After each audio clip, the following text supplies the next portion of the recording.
زلزلہ کسے کہتے ہیں؟ کسی شے کا ہلنا پھر پیچھے ہٹنا پھر ہلنا، یہ زلزلہ ہے۔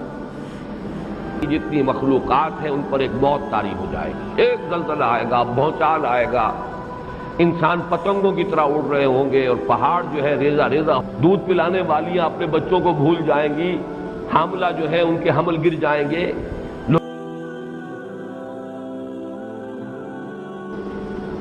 یہ سورۃ الانشقاق میں بھی آیا، وَإِذَا الْأَرْضُ مُدَّتْ وَأَلْقَتْ مَا فِيهَا وَتَخَلَّتْ وَأَذِنَتْ لِرَبِّهَا وَحُقَّتْ، وہ تین آیات، اور اس میں بھی وہ تین آیات آئیں گی، وہی مضمون ہے، ایک ہی بات ہے۔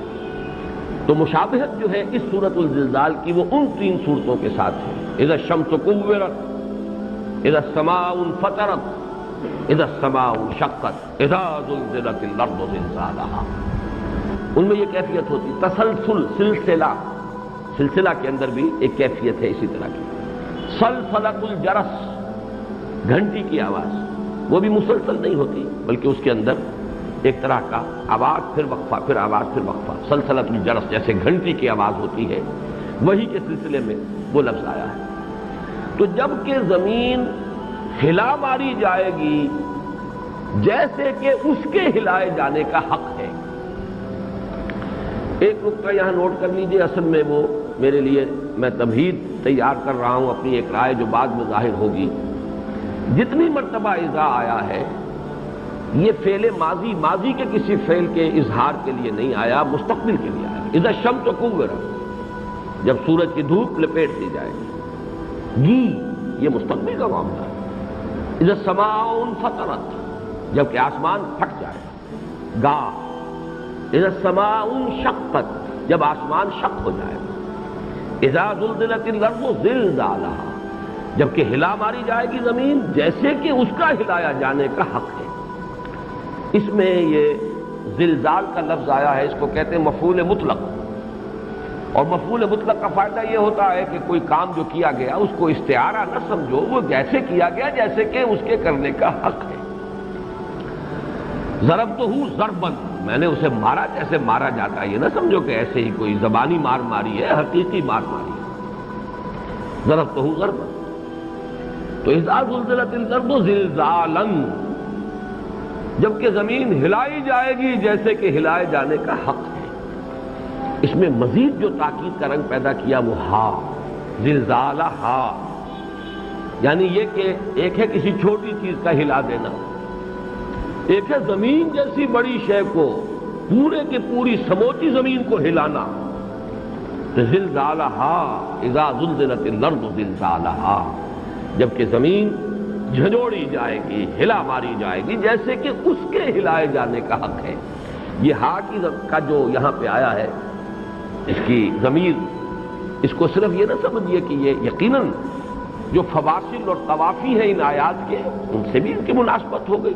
تمام آیات ہا پر ختم ہو رہی ہیں، کم سے کم یہ کہ 5 آیات، لیکن یہ کہ اس کے علاوہ اس کے اندر مضمون کی شدت پیدا ہوئی۔ اب اس زلزلے سے مراد کون سا زلزلہ ہے؟ جیسے کہ نفخے کے بارے میں آ چکا ہے، نفخہ سور، کم سے کم 2 مرتبہ تو ثابت ہے، ایک رائے یہ ہے کہ 3 مرتبہ سور میں پھونکا جائے گا۔ نفخہ اول جو ہے وہ نفخہ ہے زلزلہ، یہ نفخہ صاع کہلاتا ہے، قیامت کا لفظ اصل میں ہمارے ہاں عام طور پر اردو میں اور عربی میں بھی اسے ہم ایک خاص سینس میں استعمال کر لیتے ہیں، حالانکہ اگر اس کو علیحدہ کیا جائے تو ایک ہے ساعہ، الساعہ والساعۃ اضحیٰ وامر، ایک ہے قیامہ، کیونکہ ہمارا جو یقین ہے ایمان بالآخرہ، پہلے اس دنیا کی، جیسے کہ اگلے ہفتے کو ہم پڑھیں گے القارعہ مالقارعہ وما ادراک ما القارعہ یوم یکون الناس کالفراش المبثوث وتکون الجبال کالعہن المنفوش، یہ ہے پہلا مرحلہ۔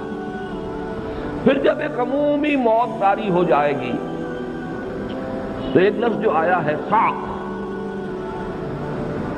جب سور میں پھونکا جائے گا فصاعق من فی السماوات والارض، آسمانوں اور زمین کی جملہ مخلوقات الا ماشاء اللہ، سوائے ان کے جنہیں اللہ چاہے، وہ بے ہوش ہو کر گر جائیں گے۔ یہ دوسرا نفخہ ہے، اور بعض لوگ اس دونوں کو ایک ہی میں شمار کرتے ہیں۔ اب اس کے بعد کتنا وقت گزرے گا ہم نہیں جانتے، ہو سکتا ہے صدیوں بیتے۔ پھر جب اٹھایا جائے گا فَإِذَا هُمْ قِيَامٌ يَنظُرُونَ، بعد سے بعد الموت کا جب مرحلہ آئے گا، یہ ہے قیامت۔ قیامت کس کو کہتے ہیں؟ قیام کے معنی کھڑا ہونا۔ تو یوم القیامہ وہ ہے جب کہ لوگ کھڑے ہوں گے، یوم یقوم الناس لرب العالمین، جب کہ لوگ کھڑے ہوں گے اپنے رب کے حضور میں۔ تو وہ جو موت کا مرحلہ ہے پہلے جو آئے گا، جو تباہی، یہ ایک مرحلہ ہے۔ اس کے لیے قرآن کی اصطلاح ہے ساعہ، والساعۃ ادھیٰ وامر، بڑی کڑوی شے ہے یہ۔ اور قرآن مجید میں اس زلزلے کا ذکر جو ہے، جو زلزلۃ الساعہ ہے، وہ سورہ حج کے شروع میں آیا ہے۔ یا ایھا الناس اتقوا ربکم ان زلزلۃ الساعۃ شیء عظیم یوم ترونها تذہل کل مرضعۃ عما ارضعت وتضع کل ذات حمل حملها وتری الناس سکارى۔ اب اس میں صاف معلوم ہو رہا ہے کہ یہ زلزلہ جب آئے گا، زلزلۃ الساعہ، تو ابھی لوگوں میں جان ہوگی، شعور ہوگا، اور ایک عجیب ہول کسی کیفیت طاری ہوگی، محسوس ہوگا جیسے کوئی نشہ ان کو اوپر مسلط ہو گیا ہے۔ وما هم بسکارى ولکن عذاب اللہ شدید۔ یہ ہے زلزلۃ الساعہ۔ یا ایھا الناس اتقوا ربکم ان زلزلۃ الساعۃ شیء عظیم۔ یہ زلزلہ وہ نہیں ہے، یہ زلزلہ ہے زلزلۃ القیامہ۔ اس زمین میں وہ تمام مخلوقات جو اس کی تھیں، جب موت طاری ہو جائے گی، وہ سب کے سب مٹی ہو کر اسی میں دفن ہو جائیں گے، مٹی ہو کر مٹی میں مل جائیں گے۔ چاہے وہ زلزلۃ الساعہ کے وقت ہلاک ہوئے ہوں، لیکن چونکہ مدت گزرے گی، باڈیز ڈیکے ہو جائیں گی، مٹی ہو کر مٹی میں مل جائیں گے۔ اب تو زمین ہی زمین ہے، اس کے اوپر کوئی جاندار شے کا وجود نہیں۔ اب جب قیامت کا وقت آئے گا، دوسرا زلزلہ، اب اسے زمین کو جھاڑا جائے گا، جیسے جھاڑتے ہیں آپ کسی دری کو جھاڑتے ہیں اس میں سے گردہ نکالنے کے لیے، قالین کو جھاڑتے ہیں کہ اس کے اندر جو گردہ جمع ہو گیا وہ نکلے۔ یہ زلزلہ وہ ہے اذا زلزلت الارض زلزالها واخرجت الارض اثقالها۔ اب جو اس کے بوجھ تھے، یہ ثقل کی جمع اثقال ہے۔ ثقل کا لفظ عام طور پر آتا ہے اساس البیت کے لیے، گھر میں جو سامان ہوتا ہے۔ تو جب یہ زمین نکال دے گی اپنے تمام بوجھ، اپنا تمام سامان، جو کچھ اندر لیے ہوئے ہیں، اس کے لیے وہ بہترین تمثیل ہے جو میں نے آپ کے سامنے ابھی رکھی ہے کہ جیسے جھاڑتے ہیں کسی شے کو، اس میں سے گردہ نکالتے ہیں، ایسے ہی اس کے جو دو ثقل ہیں، یہ ثقلین جن کو کہا گیا ہے، سنفرغ لکم ایھا الثقلان، اے دو بوجھو، زمین کے بوجھ۔ ایک تو یہ کہ تمام حیوانات، اور انسان بھی ایک حیوان ہے، اس کا جو وجود خاکی ہے، وجود حیوانی ہے، وہ اسی زمین سے بنا ہے۔ اور معلوم یہ ہوتا ہے کہ جنات کی تخلیق بھی جو ہوئی ہے، جو اگرچہ شعلے کی لپٹ سے ہوئی ہے، لیکن یہ بھی اس دور میں جبکہ زمین خود ایک دہکتا ہوا انگارہ، آگ کا ایک کرہ تھا، وہ بھی ہے اسی زمین کی مخلوق، اگرچہ وہ ناری کرہ تھا، ابھی اس کی خاک کی سٹیج نہیں آئی تھی۔ اسی لیے ان کو کہا گیا ثقلان، یہ زمین کے دو بوجھ ہیں، یہ زمین ہی کی کوکھ سے برآمد ہوئے ہیں۔ چاہے پہلا بوجھ جو ہے وہ اس وقت برآمد ہوا جبکہ ابھی یہ خود ایک ناری کرہ تھا، اور دوسرا بوجھ اس وقت برآمد ہوا جبکہ اس کے اوپر خاک کی تہ آ گئی تھی۔ یہ جو کرسٹ آف دی ارتھ جسے ہم کہتے ہیں، کلے ہے، اس سے پھر تخلیقات کا سلسلہ ہوا۔ یہ ثقلان ہے۔ سنفرغ لکم ایھا الثقلان فبأي آلاء ربكما تكذبان یا معشر الجن والانس ان استطعتم ان تنفذوا من اقطار السماوات والارض فانفذوا لا تنفذون الا بسلطان۔ تو اخرجت الارض اثقالها، اب اس میں اگرچہ مفسرین کے اقوال ہیں، اس سے ایک مراد یہ ہے کہ زمین اپنے خزانے اگل دے گی، سونا چاندی یہ سب کچھ بھی تو اسی میں پڑا ہوگا، اور وہ اس لیے نکال باہر کرے گی کہ اب جو بعد سے بعد الموت کے بعد انسان دیکھے گا تو حسرت طاری ہو جائے اس پر کہ اس کے لیے ہم ایک دوسرے کی گردنیں مارتے رہے، اس سونے چاندی کے لیے، سیم و زر کے لیے، اور آج اس کی طرف کسی کو دیکھنے کی بھی جرت نہیں ہوگی، کوئی ایک نگاہ سے بھی دیکھنا پسند نہیں کرے گا۔ یہ بالکل وہی بات ہے کہ جیسے بتوں کو بھی جہنم میں جھونکا جائے گا تاکہ وہ جو ان کے پوجنے والے تھے ان کی حسرت میں اضافہ ہو۔ ہم انہیں پوجتے تھے، یہ تو آج ہمارے ساتھ ایندھن بنے ہوئے اس آگ کا، جہنم کی آگ کا۔ اسی لیے کہا گیا ہے کہ اس کا ایندھن ہوں گے انسان اور پتھر۔ فاتقوا النار التي وقودها الناس والحجارہ، تاکہ حسرت میں اضافہ ہو۔ تو ایک قول یہ بھی ہے، میں نے عرض کر دیا آپ سے، لیکن یہ کہ اصلاً یہاں مراد جو ہے وہی ثقلان در حقیقت، اور ان میں جو ہم سے خطاب ہے تو گویا کہ تمام انسان کے جو زمین کے اندر اس وقت دفن ہوں گے، زمین ہی کی کوکھ سے پیدا ہوئے تھے، زمین ہی میں دفن ہو چکے ہوں گے، اب زمین کو جھاڑا جائے گا اور اس میں سے وہ چیزیں نکال لی جائیں گی، وَأَخْرَجَتِ الْأَرْضُ أَثْقَالَهَا، اور نکال دے گی زمین اپنے سارے بوجھ، اپنے حمل۔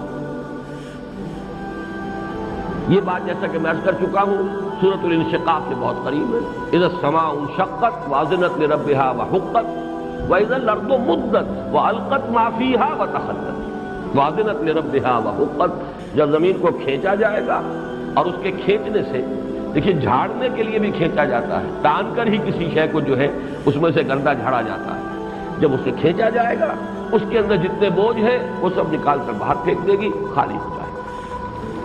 وقال الانسان ما لها، اور کہے گا انسان، اب یہ معلوم ہوتا ہے بعد سے بعد الموت کا مرحلہ ہے، جبکہ اب شعور بھی ہو گیا انسان، جیسے کہ دوسرے مقامات پر ہے من بعثنا من مرقدنا، کس نے ہمیں دوبارہ اٹھا دیا اپنی قبروں سے، وہ تو اٹھتے ہی ہوش آئے گا لوگوں کو، پھر وہ چیتیں گے، او ہو یہ وہ دن آ گیا جس کی خبر ہمیں دی جاتی تھی، ہم مذاق اڑاتے تھے، یہ تو وہ یوم الحساب آ گیا، ہائے ہماری شامت، ہم نے تو اسے ڈھکوستا سمجھا تھا، ہم نے تو اسے خام خواہ کا ایک دھوس سے تعبیر کیا تھا، لیکن وہ تو حقیقت بن گئی۔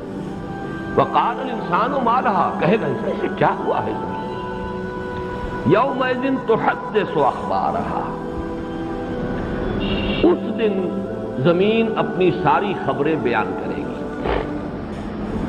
تحدث اخبارها، خود اپنی خبریں، اپنے حالات، اس میں متعدد روایات مفسرین نے نقل کی ہیں، ان کو آپ مختلف حواشی میں بھی دیکھ سکتے ہیں، ان کو زیادہ تفصیل میں بیان کرنے کی ضرورت نہیں، جو کچھ زمین پر ہوا ہے ظاہر بات ہے اس کے اثرات یہی مرتسم ہیں، اور یہ بات صحیح لکھی ہے بعض حضرات نے کہ یہ آج سے کچھ عرصے پہلے اس کا سمجھنا بہت مشکل تھا، آج تو یہ باتیں بڑی آسانی سے سمجھ میں آتی ہیں، آج اس اقلیت کی طرف جانے کی ضرورت نہیں ہے جو معتزلہ کی تھی، یہ تو میرے نزدیک بڑی محرومی ہے، جو اقلیت جدیدہ ہے اس کے جو گزیدہ لوگ ہیں، جیسے مار گزیدہ ہوتا ہے سانپ نسلے، ایسے ہی اقلیت جدیدہ جو ہے سائنٹیفک نیشنلزم، اس نے بھی کچھ لوگوں کو نسل لیا، لہذا ابو مسلم اصفہانی جس کا میں تذکرہ پچھلے درس میں بھی کر چکا ہوں، ایک بہت بڑے معتزلی عالم ہے، اس میں کوئی شک نہیں، بہت بڑے عالم ہے معتزلی ریشنلسٹ، انہوں نے کہا کہ زمین بولے گی نہیں،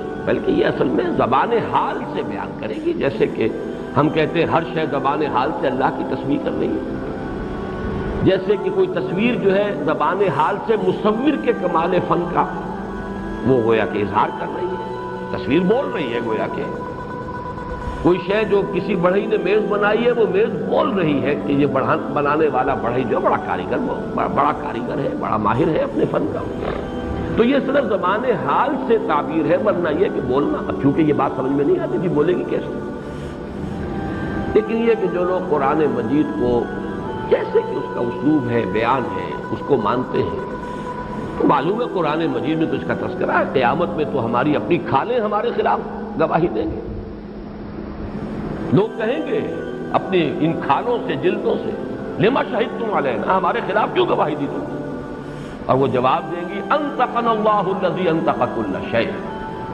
آج ہمیں بھی گویائی عطا کر دی ہے اس اللہ نے جس نے کہ ہر شے کو گویائی عطا کی، ہمارے ہاتھ بولیں گے، ہمارے پاؤں بولیں گے، تو یہ زمین جو ہے یہ کیوں نہیں بولے گی، گویا کہ اسے ظاہر ہی پر محمول کرنا چاہیے، خام خواہ اس کی کوئی تعویل اور کوئی سائنٹیفک توجیہ کرنے کی کوشش، یہی در حقیقت اس دور میں جو ایک اعتزال جدیدہ کا سلسلہ شروع ہوا، جس کے امام ہیں سر سید احمد خان، پاک و ہند کی سرزمین میں، مصر میں کچھ دوسرے لوگ ہیں لیکن یہاں سر سید احمد خان، انہوں نے ہر چیز کی کوشش کی، سائنٹیفک ایکسپلینیشن، سائنٹیفک توجیہ، پھر اسے منطقی انتہا تک پہنچایا علامہ مشرقی نے اور غلام احمد پرویز نے، اصل میں خوشہ چینی ہے سر سید احمد خان کی فکر سے، وہ بہت بڑے عالم تھے، اس میں کوئی شک نہیں، اس لیے کہ وہ تو اس خانوادے کے شاگردوں میں سے ہے، خانوادہ ولی اللہ ہی،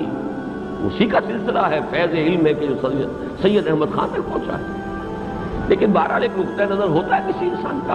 ابو الفضل فیضی بھی تو بہت بڑے عالم تھے، قرآن مجید کی پوری تفسیر لکھ دینا جس میں نقطے والا حرف آئے نا۔ آخر ایک شخص کی مہارت جو ہے ادب پر، لغت پر، زبان پر، اظہار بیان پر، اس کی قدرت، آخر یہ سب چیزیں ہیں تب لکھی نا تفسیر۔ لیکن یہ کہ دین الہی کی جو تدوین ہوئی ہے وہ بھی انہی لوگوں کا کارنامہ ہے۔ تو در حقیقت بڑا فتنہ بڑے علماء ہی کی طرف سے اٹھا ہے۔ صرف یہ کہ جب کوئی نیت میں کجی آ جائے تو وہی علم جو ہے، علم را بر دل زنی یارے بود، علم را بر تن زنی مارے بود، وہی علم ہے جس کو انسان اگر دنیا کمانے کا ذریعہ بنا لے تو وہی سانپ بن کر ڈستا انسان۔ تو سر سید احمد خان اگرچہ قوم کے بڑے مخلص تھے، مسلمانوں سے ان کا خلوص، اس میں میرے نزدیک کوئی شک و شبہ نہیں، مسلمانان ہند کے ساتھ ان کا خلوص و اخلاص خیر خواہ، لیکن یہ کہ دین کے معاملے میں وہ بڑی ٹیڑھی راہ جو ہے ڈال گئے، اور جو شخصیتیں ہوتی ہیں ذرا زوردار وہ اچھے اچھوں پر اثر انداز ہو جاتی ہیں۔ ہمارے اپنے زمانے میں ڈاکٹر خلیفہ عبد الحکیم بڑی زوردار شخصیت، یہ جو بھی کچھ ثقافت اسلامیہ کا جو بھی فکر، ایک خاص فکر پھیلا ہے ہمارے ہاں، وہ سب در حقیقت ان کی ذات سے شروع ہوا۔ جو علماء بھی وہاں آئے وہ بھی کچھ نہ کچھ، کوئی کم کوئی زیادہ، کم و بیش ان کے رنگ میں رگے گئے۔ سر سید کے ہاں بھی جو علماء آئے، ظاہر بات ہے علی گڑھ کالج میں، علی گڑھ یونیورسٹی میں بڑے بڑے علماء کو بھی جمع کیا، لیکن ان پر بھی رنگ چڑھا ہے سر سید احمد خان کا۔ یہ میں جان بوجھ کر یہ بات کہہ رہا ہوں اس لیے کہ یہ چیز در حقیقت آگے چل کر سورۃ الفیل کا جو درس ہوگا اس میں یہ ایک بہت اہم بحث ہے، اس کی تمہیدی بحث ہے۔ اس کی ایک مثال یہ ہے کہ یومئذ تحدث اخبارہا، اس کی تعویل ابو مسلم اصفہانی کر رہے ہیں کہ زبان حال سے زمین کہے گی کہ میں بھی تھی کبھی اور مجھ پر بھی آبادی تھی کبھی۔ یہ اس کی کیفیت کی تعبیر ہے، اس کا باقاعدہ تکلم نہیں ہے، جبکہ جمہور علماء، جمہور مفسرین متفق ہیں کہ وہ بولے گا۔ باقی یہ کہ اس کا سمجھ میں آ جاتا ہے انسان کے آج بولتا ٹیپ ریکارڈر بولتا ہے نا، وہ ٹیپ بولتی ہے۔ اگر ٹیپ جو ہے بے جان ٹیپ، اس کے اوپر کچھ تو ہے جن پر نقش ثبت ہو رہے ہیں، اس اعتبار سے اس میں کوئی چیز بعید از عقل نہیں ہے۔ اصل میں سائنس کا بھی جو دور یہ ہے جس میں ہم سانس لے رہے ہیں، اس میں اصل میں بہت سی جو دین کی حقیقتیں ان کو سمجھنا اور ماننا بہت آسان ہو گیا۔ وہ دور جو تھا ابھی وہ سائنس نئی نئی آئی تھی اور اس کا روب بڑا تھا، اس کا دبدبہ بہت تھا، اس سے مرغوبیت بہت تھی، اور وہ تھی بھی نیوٹونین فزکس، آئنسٹائن ایرا ابھی شروع ہی نہیں ہوا تھا۔ اس میں تو مادہ علیحدہ تھا، انرجی علیحدہ تھی، دو کیٹیگریز علیحدہ تھی۔ آج مادہ نام کی تو کوئی شے ہے ہی نہیں، انرجی ہی انرجی ہے، اس کی خاص ترتیب ہے، اس کی خاص ایک جو ہے چارجز ہیں جو خاص ترتیب سے ہوتے ہیں تو وہ ایٹم کی شکل اختیار کر لیتے ہیں۔ بہرحال یومئذ تحدث اخبارہا بان ربک اوحی لہا، یہ اس کی دلیل آ گئی، اس لیے کہ تیرے رب نے اسے وحی کی ہوگی۔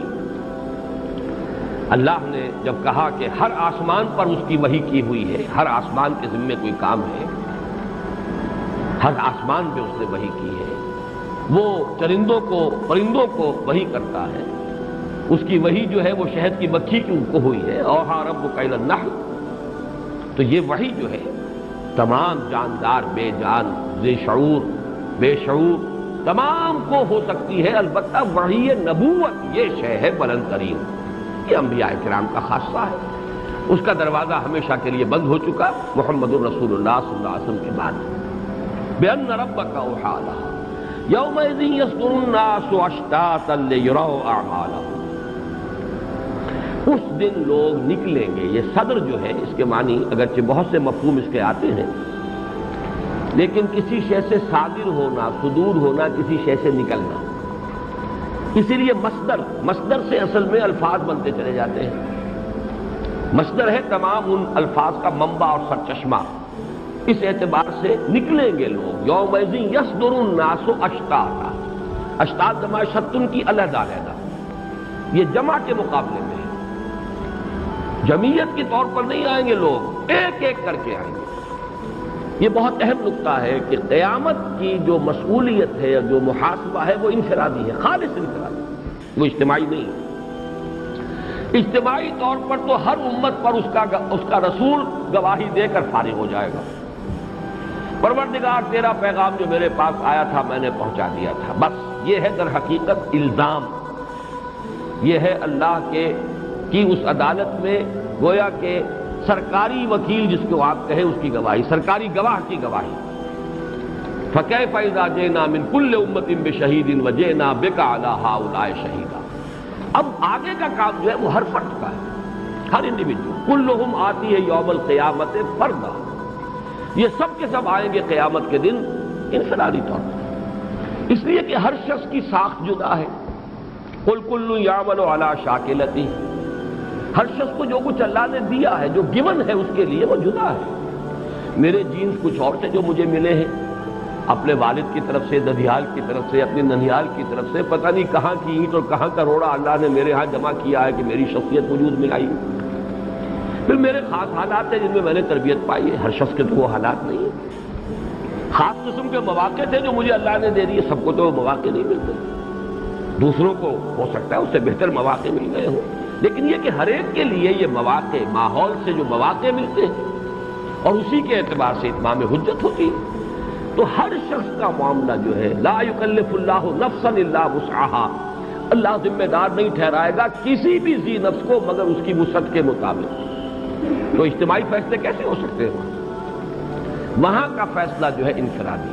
دنیا میں اجتماعی فیصلے ہو جاتے ہیں قومیں، جب قوم کوئی مجموعی طور پر ثابت کر دے کہ مجھ میں خیر نہیں رہا یا شر اتنا غالب آ چکا ہے کہ اب خیر کے ابھرنے کا کوئی امکان نہیں رہا، تو اس قوم کو نسیہ منسیہ کر دیا جاتا ہے. جیسے کہ آپ پورا کر کر جمع کرتے ہیں، آپ نے دیکھا ہوگا باغات میں بھی پتے وتے ایک جمع کیے، آگ لگا دی باغ کو صاف رکھنے کے لیے. لولا دفع اللہ الناس بعضهم ببعض لہدمت صوامع وبیع وصلوات ومساجد یذکر فیہا اسم اللہ کثیرا. پاک کرتا ہے. یہ تو ہوتا ہے، ہلاکت ہوتی ہے اجتماعی قوم کی، اور اس میں پھر وَاتَّقُوا فِتْنَةً لَا تُصِيبَنَّ الَّذِينَ ظَلَمُوا مِنكُمْ خَاصَّةً. اس میں گیہوں کے ساتھ گھن بھی پس جاتا ہے. وہ ضروری نہیں ہے کہ وہ جو ظالم ہی ہو، جو بدی کرنے والے ہوں وہی اس کی لپیٹ میں آئے. وہ لوگ بھی اس میں آ جائیں گے، البتہ آخرت میں ان کی فلاح ہو جائے گی، بچ جائیں گے. اگر وہ اپنی سی کوشش کرتے رہے، نیکی پر قائم رہے، آخرت ان کی سنور جائے گی. دنیا میں عذاب کے اندر البتہ وہ عذاب جو ہے جو رسولوں کی آمد کے بعد آتا ہے اس کا خاصہ ہے، علیحدہ ہے، وہ مخصوص معاملہ ہے. اہل ایمان کو جدا کر کے اور پھر جو کافر ہیں وہ ان کو ہلاک کیا جاتا تھا. قوم نوح، قوم ہود، قوم عاد، قوم صالح، یہ معاملہ ہوتا تھا نکال کر. جیسے کہ سورہ بینہ میں تفصیل سے بیان کر چکا ہوں کہ انفکاک کے معنی ہی یہ ہے، یہ علیحدہ ہو جائیں. لم یکن الذین کفروا من اہل الکتاب والمشرکین منفکین. ان کا علیحدہ ہونا ہو ہی نہیں سکتا تھا. یہ چھاج پھٹکے گا تو دانے ایک طرف ہوں گے اور بھوس ایک طرف ہو جائے گا، پھر اس بھوک کو آگ لگا دیں گے. یہی وہ ابتلاء اور آزمائش کا سارا فلسفہ. بلے یبخس اللہ، اللہ تعالیٰ تمہیں سفٹنگ کر لینا چاہتا ہے، چھان پھٹک کر کے جو صحیح سے مال ہے اس کو نکال کر اور باقی بھوس جو ہے اس کو آگ لگا دینا چاہتا ہے. یومئذ یصدر الناس اشتاتا، اس دن نکلیں گے لوگ علیحدہ علیحدہ. لِيُرَوْا أَعْمَالَهُمْ، تاکہ دکھلا دیے جائیں، مجہول کا صیغہ ہے، تاکہ ان کو دکھلا دیا جائے، دکھلا دیے جائیں، وہ دکھلا دیے جائیں اپنے اعمال. یہاں دکھلانے کا ذکر ہے، یہاں جزا و سزا کا ذکر نہیں ہے. اس صورت کے بارے میں یہ نقطہ نوٹ کر لیجئے ورنہ بہت سے اشکال پیدا ہو جاتے ہیں. ہر انسان کو دکھا دیا جائے گا، اگرچہ اس میں یہ بھی ہوگا کہ بہت سی برائیاں اگر ہم نے کی ہیں تو بہت سی نیکیوں سے ان کا ازالہ ہو جائے، ڈیبٹ کریڈٹ ہو جائے. لیکن ایک دفعہ جو آئے گا نقشہ پورا، وہ تو یہ ہے کہ آپ کا بینک اکاؤنٹ بھی آتا ہے تو ایک پیسہ بھی آپ نے اس میں سے ڈرا کیا تو وہ تو درج ہوگا. بیلنس جو نکلے گا وہ دیکھا جائے گا کہ آپ کے خلاف ہے یا آپ کے حق میں ہے، کریڈٹ ہے یا ڈیبٹ ہے. لیکن یہ ہے کہ وہ ساری انٹریز تو ہوگی. کوئی عمل بھی اس اعتبار سے غائب نہیں ہوگا، ہر انسان کے سامنے آ جائے. یہی وہ بات ہے کہ جو کہی گئی سورہ کہف میں، پکار اٹھیں گے لوگ ما لہذا الکتاب لا یغادر صغیرۃ ولا کبیرۃ الا احصاها ووجدوا ما عملوا حاضرا. یہ کیسا اعمال نامہ ہے؟ اس نے تو نہ بڑی چیزوں کو چھوڑا نہ چھوٹیوں کو چھوڑا، مائنیوٹس ڈیٹیلز بھی omit نہیں کی ہے، ان کا سب کا احاطہ کیا ہوا ہے، احصاء کیا ہوا ہے، گنتی کر کر کے رکھا ہوا ہر شے کو. اور وہ پائیں گے جو کچھ بھی عمل انہوں نے کیا ہوگا موجود. وَعَمِلُوا وَوَجَدُوا مَا عَمِلُوا حَاضِرًا. تو یہ در حقیقت اس آیت کے ذیل میں اس کی شرح ہے. فَمَنْ يَعْمَلْ مِثْقَالَ ذَرَّةٍ خَيْرًا يَرَهُ. تو جو کوئی عمل کرے گا یا عمل کر رہا